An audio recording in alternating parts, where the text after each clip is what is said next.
Iya, iya, iya, yang masih di luar.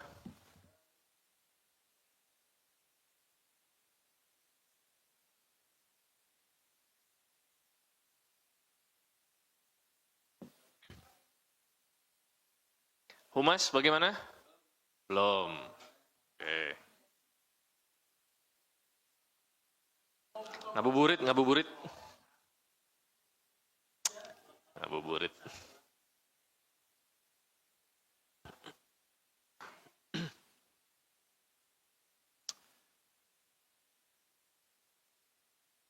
Hmm? Bang Arus mau ngambil angel ininya yang ini ya. Angel fotonya yang ini. Video? Sudah siap video semua? Kamera?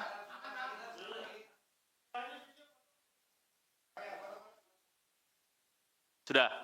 Cukup? Masih, udah ya? Yeah. Serius nih, kalau masih ada yang ngomong belum, saya belum mulai. Malah lagi connecting, oke.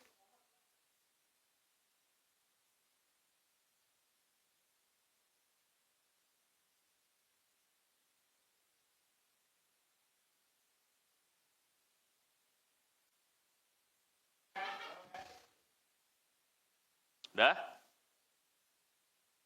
Connecting? Oke. Baik. Bismillahirrahmanirrahim. Assalamualaikum warahmatullahi wabarakatuh. Yang saya hormati Bapak Budi Sokmo Wibowo selaku PLH Direktur Penyidikan. Yang saya hormati rekan-rekan jurnalis yang telah hadir di ruang konferensi pers Gedung Merah Putih Komisi Pemberantasan Korupsi. Pada sore hari ini, KPK akan menyampaikan rilis pengumuman perkara pengadaan barang dan jasa pada salah satu bank BUMD milik Pemprov Jawa Barat dan Banten yang lengkapnya akan disampaikan oleh Bapak Budi Sokmo. Untuk waktu dan tempat kami persilakan. Bismillahirrahmanirrahim. Assalamualaikum warahmatullahi wabarakatuh. Terima kasih Mas Desa atas waktu dan tempatnya untuk saya menyampaikan terkait rilis penyidikan perkara pengadaan barang dan jasa di Bank Jabar Banten. Jadi KPK per tanggal 27 Februari 2025 telah menerbitkan 5 buah seprindik, yaitu nomor 13 sampai dengan 17, untuk 5 orang tersangka. Tersangka ini 2 orang dari pejabat Bank Jabar Banten, kemudian 3 orang dari swasta. 2 orang tersebut adalah Saudara YR, jabatannya selaku Direktur Utama Bank Jabar Banten, kemudian yang kedua adalah Saudara WH, pimpinan Divisi Korsek Bank Jabar Banten.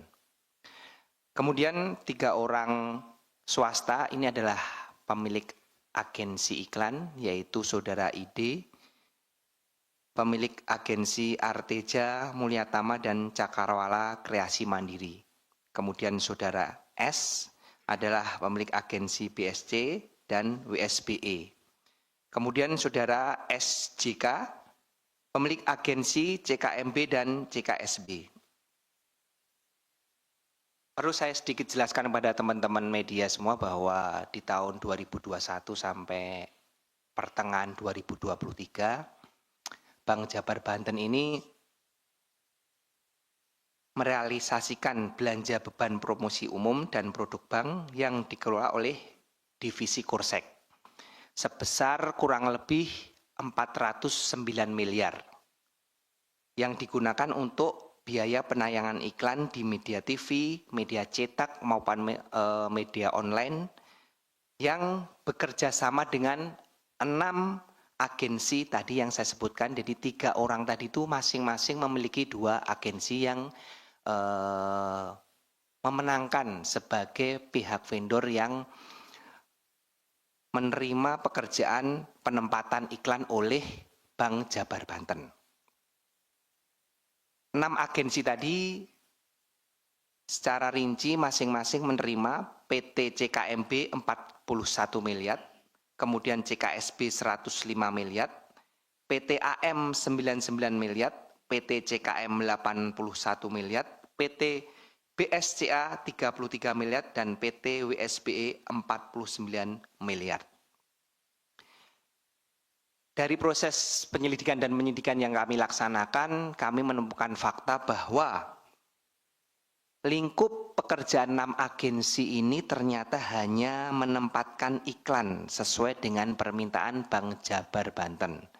Serta kami temukan juga bahwa penujukan agensi ini dilakukan dengan melanggar ketentuan pengadaan barang dan jasa.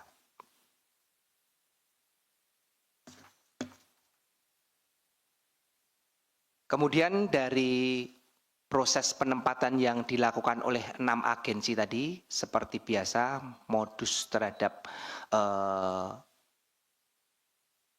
pemakaian uang tersebut dilakukan dengan tidak kesesuaian antara pembayaran yang dilakukan oleh BJB ke agensi dengan agensi kepada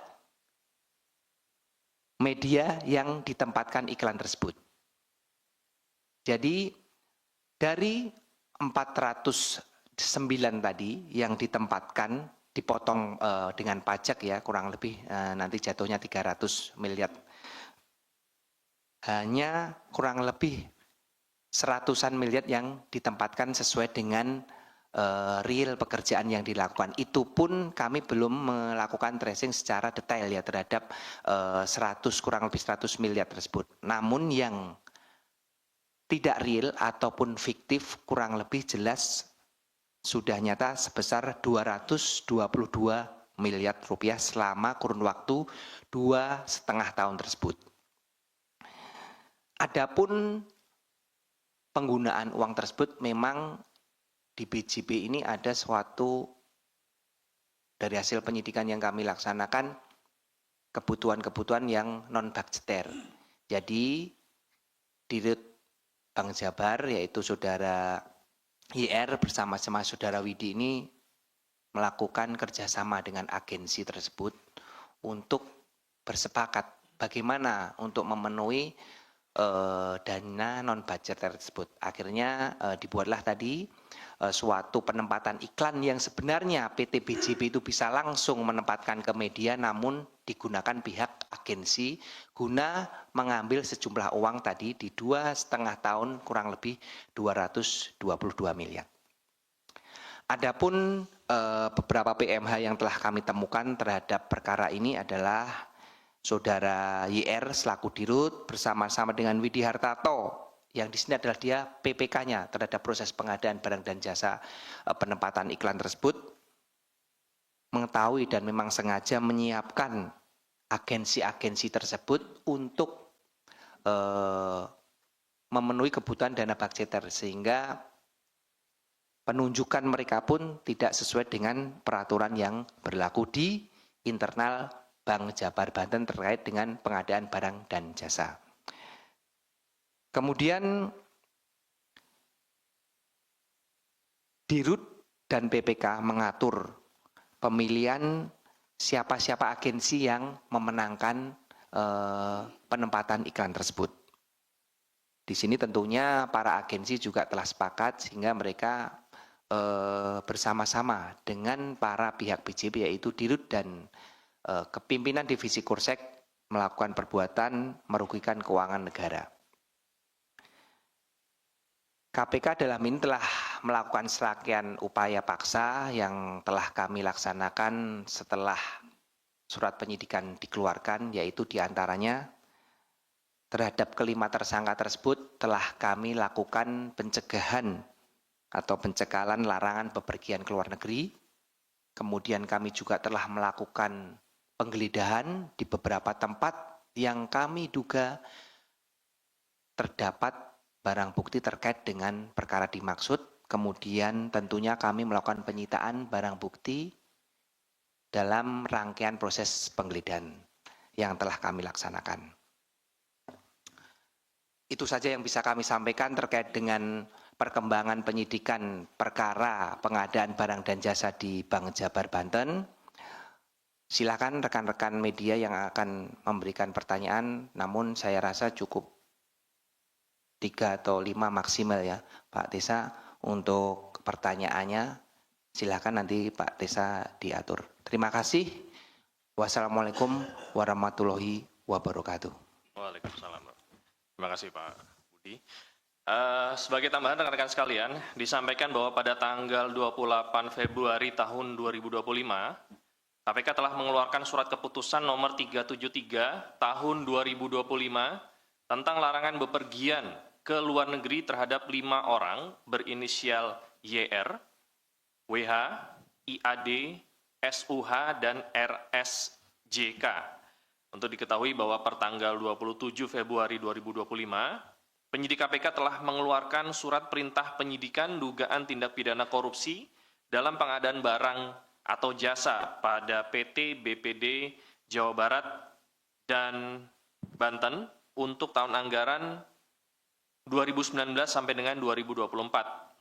Proses penyidikan saat ini sedang berjalan dan KPK telah menetapkan 5 orang tersangka. Kerugian negara pada perkara ini dalam proses penyelidikan sebesar kurang lebih 250 miliar. Larangan bepergian ke luar negeri ini dilakukan oleh penyidik karena keberadaan yang bersangkutan di wilayah Indonesia dibutuhkan dalam rangka proses penyidikan dugaan tindak pidana korupsi sebagaimana tersebut di atas dan berlaku untuk 6 bulan ke depan. Demikian rilis tambahannya. Dipersilakan bagi rekan-rekan yang ingin bertanya untuk perkara yang baru saja disampaikan. Silakan Mas Chandra. Iya, mau nanya soal keterlibatan dari mantan Gubernur Jawa Barat Ridwan Kamil dalam kasus ini apa? Kenapa KPK mencari bukti di rumah dia beberapa waktu lalu? Terus yang kedua, apa yang diambil oleh KPK dari kantor BJB Bandung saat melakukan penggeledahan beberapa waktu lalu? Terus apakah memang tidak ada keterlibatan dari Gubernur BJB ini kan sahamnya dikuasai oleh Pemda kan. Nah, apakah bisa KPK menerapkan pasal yang memperkaya orang lain kepada pejabat-pejabat di Pemda? Itu aja. Oke. Ini dulu. Baik, terima kasih Mas Tesa dan Mas Budi. Izin saya Fadil dari Wartawan Kumparan. Pertama, yang ingin saya tanyakan adalah tadi disampaikan terkait dengan kebutuhan dana non-budgeter. Itu apakah bisa didetailkan terkait kebutuhan dana non-budgeter itu apa saja? Apakah termasuk juga dana yang mungkin diduga diterima oleh mantan Gubernur Jawa Barat Ridwan Kamil? Dan apakah dari tim penyidik KPK bakal mengusut terkait dengan penerimaan dana non-budgeter itu termasuk dengan mungkin yang diduga diterima oleh Ridwan Kamil. Terus pada perkara ini kan juga menyambung pertanyaan dari Bang Chandra sebelumnya. Sebelumnya KPK kan juga menggeledah rumah Ridwan Kamil yang di Bandung gitu. Nah, dalam perkara ini statusnya Ridwan Kamil itu apa gitu. Dan selanjutnya kenapa yang menjadi lokasi awal geledah terkait dengan perkara BJB ini rumahnya Ridwan Kamil gitu. Dan terakhir kapan KPK akan melakukan pemeriksaan terhadap Ridwan Kamil atau yang bersangkutan. Terima kasih. Assalamualaikum warahmatullahi wabarakatuh, Mas Busok, Mas Jubir. Saya Sabir, ada beberapa yang saya mau tanyakan dari penjelasan Mas Budi Sokmo tadi. Pasal yang diterapkan belum disampaikan. Kalau kami menduga, ini ya, bahwa pasalnya 2 ayat 1 atau pasal 3, junto pasal 55 ayat 1 ke 1 KUH pidana, atau junto pasal 65 karena perbuatan berlanjut. Tetapi apakah benar pasal yang disangkakan demikian gitu ya? Karena ini penting untuk kemudian kita menentukan konstruksi perkaranya. Itu pertama. Yang kedua, soal tadi ada perbedaan sedikit ya, bukan sedikit, cukup signifikan penjelasan Pak Mas Budi Sukmo dengan Mas Tesa. Selisihnya 220 miliar, kerugian negara 250. Nah kan ada selisih 30 M nih, yang dilap 30 miliar siapa nih? Ya, itu yang pertama, perlu di-clearkan dulu nih, ini mana yang kemudian, apakah kemudian yang 30 miliar itu menjadi keuntungan yang diterima oleh 5 orang itu, karena kemudian kan tentu dalam pasal kerugian negara itu ada kickback, ada penerimaan itu. Itu pertanyaan ketiga. Keempat, turunan dari pasal ini dan jumlah kerugian negaranya, tentu dengan jumlah kerugian yang sangat besar, taruhlah kita sebut 200 miliar lebih lah gitu ya, karena persisnya secara persis kan belum disampaikan. Apakah ada aset-aset yang diduga oleh 5 tersangka ini kemudian sudah dipergunakan uang yang hasil kerugian itu dipakai untuk pembelian aset, atau dibelanjakan, atau ditransfer, atau dialihbentukkan, atau dilakukan perbuatan lain yang diduga sesuai dengan pasal 3 atau pasal 4 Undang-Undang TPPU gitu ya. Karena pertanyaan Fadil tadi itu beririsan dengan pasal TPPU juga diantaranya. Yang kelima, masih terkait dengan ini secara substansial, apakah Ridwan Kamil itu sebagai pemegang saham, karena BPD dia mayoritas ya, Pemprov Jabar itu juga turut mengambil keputusan untuk penempatan iklan-iklan ini sepanjang 2021 ke 2023. Karena tentu dengan angka yang jumlah besar, itu tidak serta-merta direksi bisa memutuskan. Tentu ada komisaris atau pemegang saham. Kalau BUMN kan itu pemerintah, Kementerian BUMN. BPD tentu ini Pemprov, dalam hal ini waktu itu Ridwan Kamil. Apakah ada demikian? Terima kasih dari saya.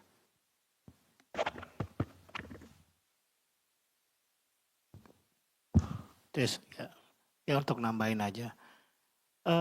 Pertanyaan saya simpel aja. Pertama belum dijelaskan apa urgensi iklan itu. Kenapa segitu besar sehingga harus menggunakan iklan itu. Terus kemudian belum dipaparin. Iklan ini iklannya bank apa iklannya Pemprov? Ini kan harus jelas juga. Jangan-jangan memang kepentingan sang pemegang saham sehingga rumahnya digeledah, kan gitu. Terus ada yang sederhana yang kedua, dikatakan ini Bank Jabar dan Banten. Kok rumah gubernur Bantennya nggak digeledah ya? Ini kan pertanyaan orang bego aja nih. Ya saya yang simpel-simpel yang agar juga itu menjadi paparan KPK. Yaitu pertanyaan artinya bahwa yang pertama itu ada inisiatif atau atas perintah bahwa urgensi dari iklan itu apa sih, sebegitu pentingkah harus ngiklan dengan biaya 409 miliar misalkan, atau memang bisa dipaparin nggak sih contoh iklannya apa? Cuman bank-bank doang, gambar bank, dia ngapain segitu besar gitu loh. Nah ini harus ada kejelasan bagi publik agar bisa mengetahui besarnya biaya itu, model iklannya kayak gimana gitu loh. Kalau orang kan bisa tahu pernikahan mewah tuh kayak gini gitu loh. Kalau pengiklanan 400 miliar tuh kayak gini gitu loh. Itu pertanyaan simpel, 2 pertanyaan saja. Terima kasih. Cukup ya? 4? Oke.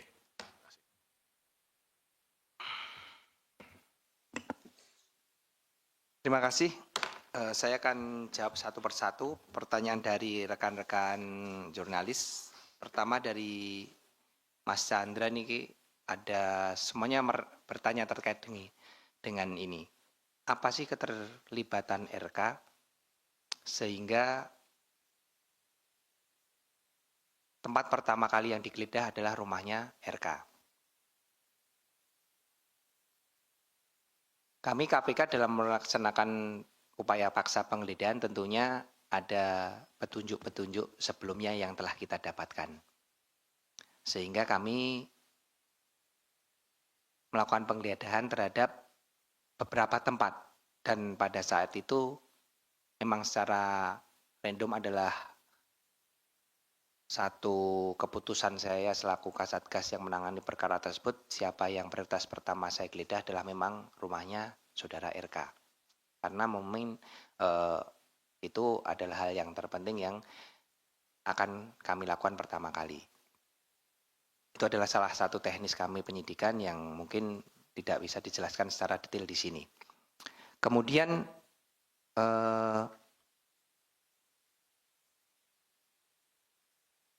apa saja barang bukti yang didapatkan baik itu di rumah Pak RK maupun di kantor BJB. Barang bukti yang kita dapatkan dalam proses penggeledahan ini,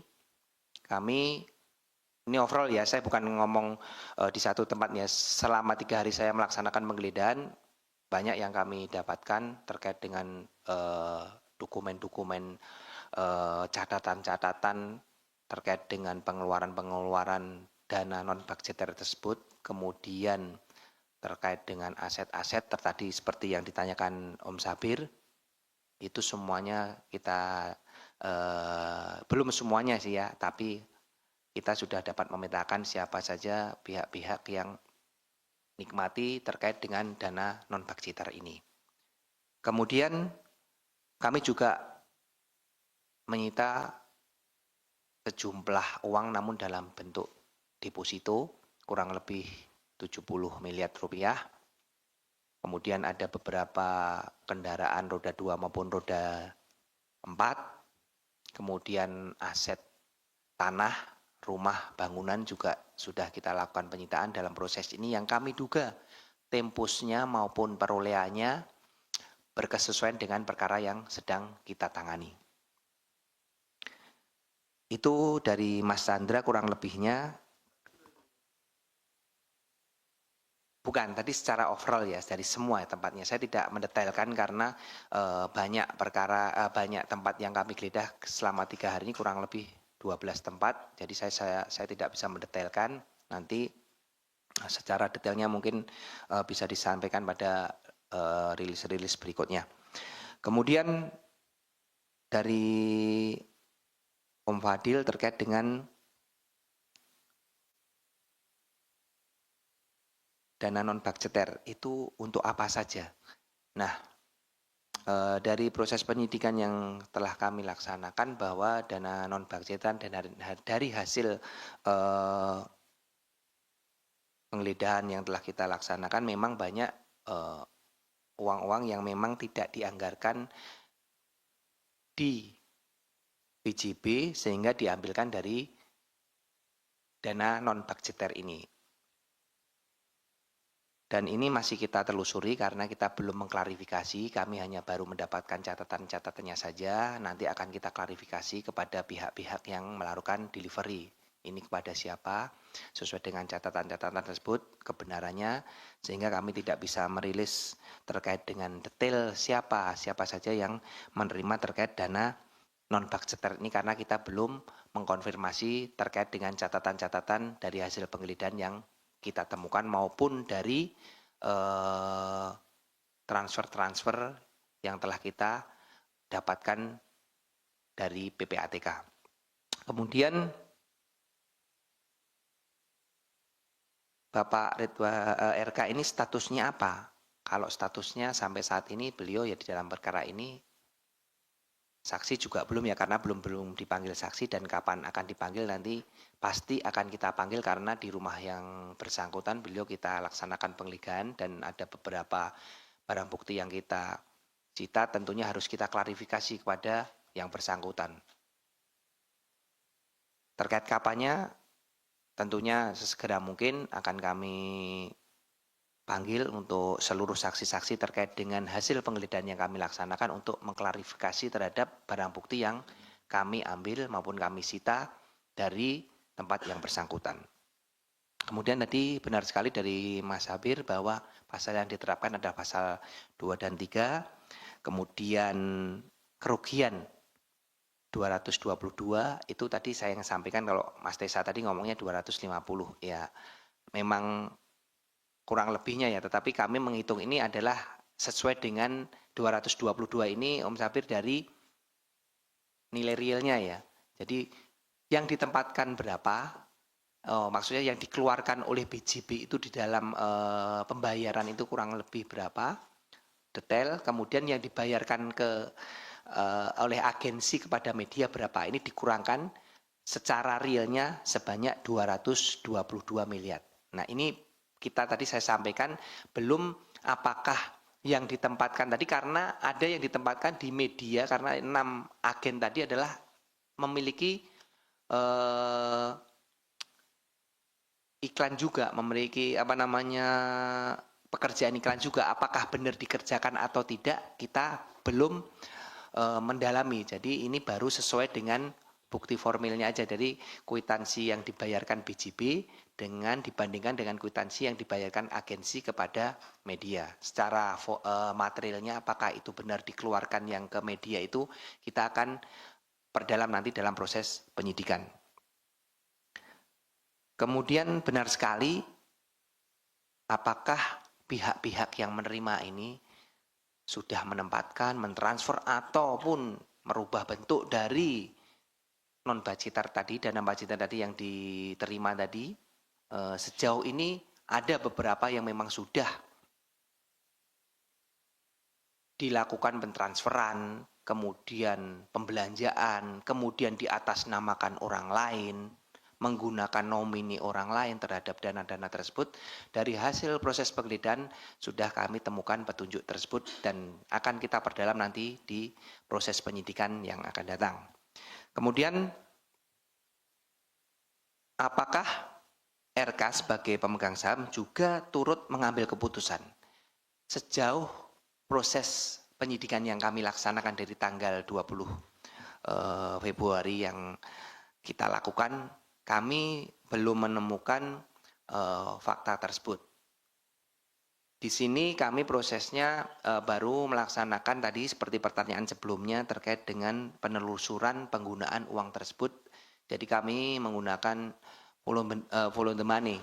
Uang-uang tersebut siapa saja yang menerima, kemudian digunakan untuk apa, apakah sudah dilakukan perubahan bentuk atau apa, baru sejauh itu. Terkait dengan pengambil keputusan saudara RK selaku pemegang saham, kita belum dapat menyampaikan hal tersebut karena memang belum kita temukan dalam proses penyidikan. Kemudian tadi terakhir dari Om Mario, pertanyaan, apa sih urgensi iklan tersebut? Terus iklan tersebut itu untuk iklan BJB atau iklan Pemprov? Kemudian iklan apa saja sih itu? Jadi supaya masyarakat tahu lah apa sih iklannya. Nah kalau iklannya tersebut adalah iklan dari khusus untuk Bank BJB. Ini kami tadi sampaikan Mario secara formilnya ya dari data-data formil yang kita temukan. Namun faktanya kita belum klarifikasi apakah memang benar itu khusus untuk iklan-iklan BJB untuk mengiklankan mereka sehingga mereka bisa lebih terkenal lagi atau untuk kepentingan lain, ini akan kita perdalam. Kemudian kenapa hanya Gubernur Jabar saja, Saudara RK, yang dilakukan upaya paksa berupa penggeledahan? Kenapa Gubernur Banten tidak? Seperti yang saya sampaikan tadi Om Mario, bahwa kami melaksanakan proses upaya paksa berdasarkan dengan petunjuk-petunjuk yang telah kita dapatkan sebelumnya.